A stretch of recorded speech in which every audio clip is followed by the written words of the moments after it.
ہم کہتے ہیں ہم مسلمان ہیں، ہم کہتے ہیں ہم غلام رسول ہیں۔ ارے یہ غلامی، یہ جھوٹی غلامی ہے، یہ سچی غلامی نہیں ہے۔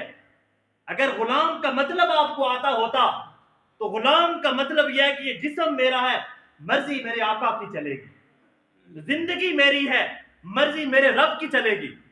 یہ تو ہم اپنے دعوے کے اندر جھوٹے ہیں کہ ہم رسول اللہ کے غلام ہیں۔ اگر ہم رسول اللہ کے سچے غلام ہوتے تو رسول اللہ کی تعلیمات کو اپنی زندگی کے اندر لاتے۔ ہم تو اپنے دل کی خواہش پوری کر رہے ہیں۔ ایک چھوٹا بچہ کھلونا مانگتا ہے اور اسے اگر کھلونا لے کر دے دے اس کے دل کی خواہش پوری ہو جاتی ہے، لیکن اگر اسے کھلونا نہ دیا جائے اس کا دل ٹوٹ جاتا ہے۔ میں اور آپ اپنے دل کی خواہش کو پورا کرنے کے لیے رب کے حکم کو توڑتے ہیں۔ میں اور آپ اڈے اور ہوٹل کے اوپر تاش کی بازی چھوڑتے نہیں ہیں، لیکن رب کے سجدے چھوڑ دیتے ہیں۔ گھروں کے اندر میری مائیں، بہنیں، بیٹیاں وہ ڈرامہ اور سیریل نہیں چھوڑتی، لیکن رب کے سجدے چھوڑ دیتی ہیں۔ میرے نوجوان کھیل کے میدان کے اندر وہ اپنا کرکٹ اور والی بال کا میچ نہیں چھوڑتے، لیکن رب کے سجدوں کا انکار کر دیتے ہیں۔ تو آپ مجھے بتائیں کہ ہم اپنے دل کی خواہش پوری کر رہے ہیں یا رب کی خواہش پوری کر رہے ہیں؟ اپنے دل کی خواہش پوری کر رہے ہیں۔ لاکھ دعوے کرتے رہے ہم رسول اللہ کے غلام ہیں، ان دعووں سے کچھ نہیں ہوتا، ان دعووں سے کچھ نہیں ہوتا جب تک ہم سچی غلامی رسول نہیں کریں گے۔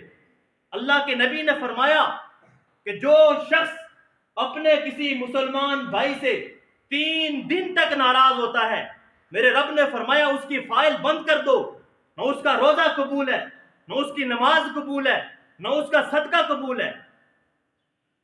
فائل بند کر دو، اس کے اعمال ختم ہو چکے ہیں۔ اب بھائی جھگڑا کہاں پر نہیں ہوتا؟ جھگڑا ہر جگہ پر ہوتا ہے۔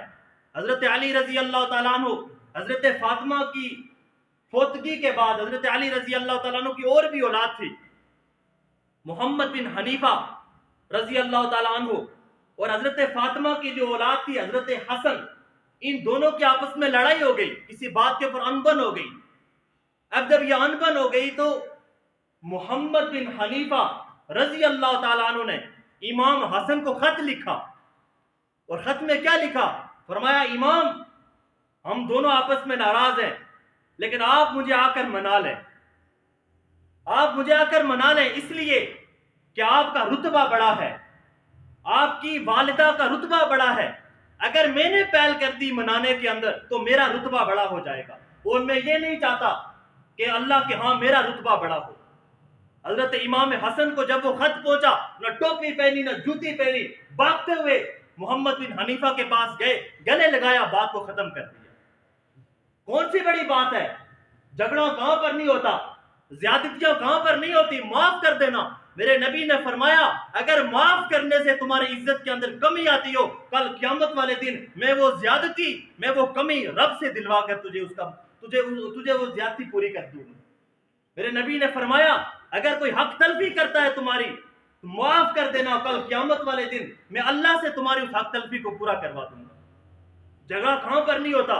مجلس لگی ہے اللہ کے نبی کے دربار میں، اللہ کے نبی کے دربار میں ہر ایک آتا تھا، سوال پوچھتا تھا، لیکن ایک مرتبہ اللہ کے نبی نے فرمایا میری مجلس سے وہ شخص اٹھ کر چلا جائے کہ جو اپنے کسی مسلمان بھائی یا بہن کے ساتھ ناراض ہے۔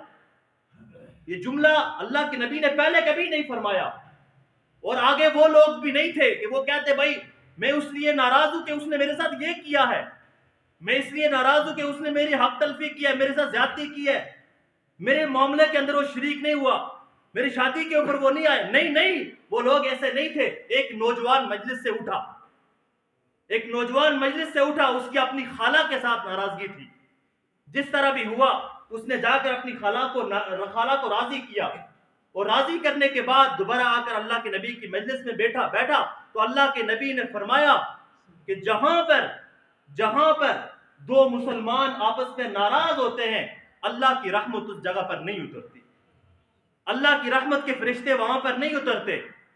یہ نہیں کہ شادی کا موقع آیا میں اسے راضی کرنے کی کوشش کروں، نہیں، الیکشن کا موقع آیا میں اسے راضی کرنے کی کوشش کروں، نہیں، میرے نبی نے فرمایا ہے اپنے نبی کو راضی کرو، لوگوں کو راضی کر کے کیا ملے گا؟